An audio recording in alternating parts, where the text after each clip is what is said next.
5:15 5:30 वाजत आहे आणि भूक पण खूप लागली. मगाशी दुपारला कपडे काढून आणले. कपड्यांच्या पण घड्या करायच्या आहे आणि यशवी दुपारला बिलकुल झोपत नाही. बरोबर 4 4:30 वाजले की तिला बरोबर झोप लागते. आता ती झोपून आहे.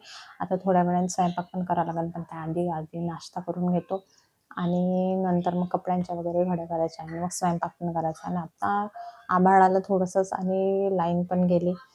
आता नाश्ता करते, नंतर मग ह्या कपड्यांच्या घड्या करते, कारण की आधी पेटपूजा, नंतर कामदूजा. आणि हे बघा कपडे तसेच आहे. हे वाकड पण वाळू टाकूनच ठेवावं लागते. तर चला आता नाश्ता करते.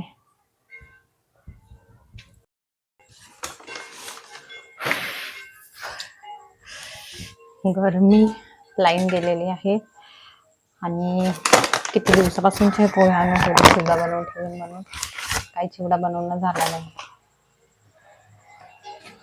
आता कांदे पण नाही आहे. आता कांदे आणि न ठेवूनच चिवडा वगैरे बनवून ठेवला तर मी कसं मग चिवडाच खाते जेवणाबरोबर. तेवढं काही माझं हे राहत नाही, म्हणून मग मी चिवडा पण बनवून नाही ठेवत. अशी भूक लागली छोटी मोठी का मग असेच पोहे बनवते, पोह्यांचा चिवडा पातळवाल्या, आणि तसेच खाते जसे आता बनवत आहे तसे. तर हे वगैरे काही काढूनच ठेवते नाही.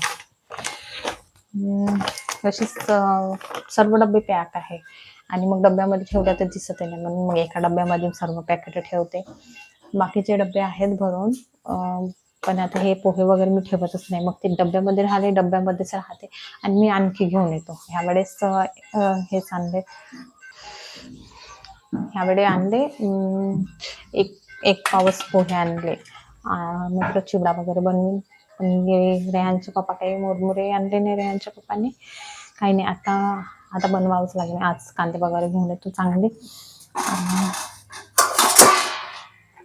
आणि बनवून घेतो आता चिवडा. कारण का भूक लागली तर मग बनवून नसला तर पटकन खाण्याचं लावून घेतो. मस्त असा चिवडा बनवला. सांबार आणि कढीपत्ता नव्हता, साधंच बनवून घेतला, कांदे मिरची वगैरे टाकून आणि सोप टाकते. सोप मी खूप छान टेस्ट येते. छान वेळेवर बनवलेला कसा पण असला तरी चालते. आणि तेल पण मी खूप कमी टाकलं, थोडासा तिखट झाला. तिखट झाला ना, चिकट झाला. यशमी म्हणत आहे कशाला मिरची टाकली म्हणून, तिला तिखट लागत आहे. आता चिवडा खाणं झाल्यानंतर कपड्याच्या घड्या करते.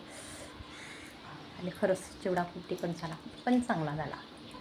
जोपर्यंत तोंडाची आग होत नाही तोपर्यंत चांगलं वाटते. एकदम कमी तिखटाचं चांगलं नाही वाटत. थोडं तोंडाला टेस्ट पण लागली पाहिजे. थोडंसं खारट तिखट, ते गोष्ट खारट तिखट नाही चांगलं वाटत, काही काही वाटते. यशला वाटलं मला तिखट लागलं, मम्मीला तिखट लागलं असेल तर पाण्याची बॉटल घेऊन आली.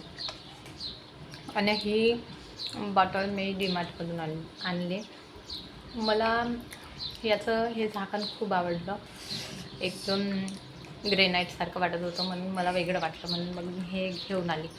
पूर्ण उन्हाळा गेला पण आमच्या घरी बॉटल नव्हते. आम्ही गडव्यामध्ये ग्लासमध्येच पाणी ठेवत होतो, कारण की डीमार्टमध्ये पण गेलो नव्हतो 2-3 महिने. आता रेहानची शाळा पण लागते म्हटलं, त्याला बॉटल पाहिजे नव्हतं. तो प्रत्येक वेळेस बॉटल हरवून येत होता आणि त्याच्याकडे पण बॉटल नव्हती, म्हणून मग 2 बॉटला घेऊनच आली. आणि तो म्हणत होता की थर्मास पाहिजे. एक तर तो व्यवस्थित वापरत नाही, म्हणून मग त्याला थर्मासही घेऊन नाही दिला. आता थर्मासवाली बॉटल चांगलीवाली आता पाहा लागेल, द्यावंच लागेल त्याला. आता 1-2 महिन्यानंतर देईन, आताच वगैरे देत नाही, कारण का खूप वेळचा मागं लागून आहे. आणि तो हरवतो म्हणून मग त्याला दिली नाही. चिवडा वगैरे खाणं झाला आणि आता मी झाडतच होती, तर यशवीच झाडू घेऊन आली आणि झाडतो म्हणत होती. मला आधी बेडशीट वगैरे बेडवरची व्यवस्थित करायची होती. त्याआधी मी कपड्यांच्या वगैरे घड्या करून ठेवल्या. तर यशवीनी आपले कपडे घेऊन गेली. प्रत्येक वेळेस यशवी तशीच करते, कपड्याच्या घड्या असल्या तिच्या वगैरे करून तर येते आणि आपले कपडे घेऊन जाते आणि व्यवस्थित जिथे तिचे कपडे असतात तिथे ठेवून देते. मग मला बेडशीट पण थोडी व्यवस्थित करायची होती, कारण की तिथे पण थोडासा कचरा होता. तर मग बेडशीट व्यवस्थित केली आणि ह्या यशवीने जो काही पसारा करून ठेवला होता तो पण ठेवून दिला. आणि आता हे मागच्या वर्षीचे रेहानचे पुस्तकं आहे, तर ते तिच्यासाठी ठेवावंच लागते, नाहीतर मग ती वाली रेहानच्या चालू वर्षाचे पुस्तकं घेते आणि म्हणते की मीच अभ्यास करते. आणि अभ्यास हे कमी करते आणि फाडणं तिचं जास्त राहते. मी पुस्तकं वगैरे ठेवले होते तर रडत होती. आणि आज शुक्रवार होता तर आठवडी बाजार होता, तर मग मला बाजारात पण जायचं होतं, म्हणून मग पटकन स्वयंपाक करून घेतो म्हटलं. तसं 6, 6:15 झालेच होते आणि ही मागच्या हप्त्याची कोबी होती, तर मग कोबी आणि पोळ्याच बनवून घेते म्हटलं. तर मग कोबी वगैरे कापून घेतली आणि भाजी बनवण्यासाठी ठेवली. आणि हे पीठ खूप जाड असल्यामुळे मग मी आता पीठ गाळूनच घेते. तरी पण पिठाच्या काही ह्या पोळ्या तेवढ्या काही चांगल्या बनत नाही. पूर्ण असा कोंडा-कोंडाच उमटते आणि पोळी पण अशी पातळ आल्यासारखी होते. तर मी पोळ्या बनवत होती, तर यशवी आधीच होती तिथे आणि प्रत्येक वेळेस पोळ्या बनवत असले की तिला कणिक हे पाहिजेनच राहते. मग तिला म्हटलं, "तुला कणिक देतो, पण इथं राहू नको." कारण की पूर्ण गॅसच्या ओटात ती घाण करून टाकते. कणिक घेऊ-घेऊ गॅसच्या ओट्यावर ठेवते. आणि मग रेयांचे पप्पा वगैरे आले होते. बाजारात जायचं होतं तर लवकरच आले होते. पण सोबत ते सांबार वडा घेऊन आले होते. तिला खा म्हटलं तर यशवीने आताच चिवडा खाल्ला होता, तर तिने काही खाल्ला नाही. आणि मग तिच्या पप्पांनी तिची अंघोळ करून दिली. मी पुसून देतो म्हटलं तर नाही म्हणत होती. तिला स्वतःच स्वतः करायचं राहते. तर मग रेयांचे पप्पा मग आणखी मार्केटमध्ये गेले. त्यांना काम होतं तर आणि यायला खूप उशीर झाला होता. 8:30 वाजले होते. तर मग म्हटलं त्यांना आता मी वगैरे काही बाजारामध्ये येत नाही. मी रेडी वगैरे झाली होती, पण उशीर झाला तर मग मी नाही येत म्हटलं. मग यशवी लागली होती त्यांच्या मागे, पण तिला काही जाऊ दिलं नाही. आजचा ब्लॉग मी थोडा वेगळा बनवला. कसा वाटला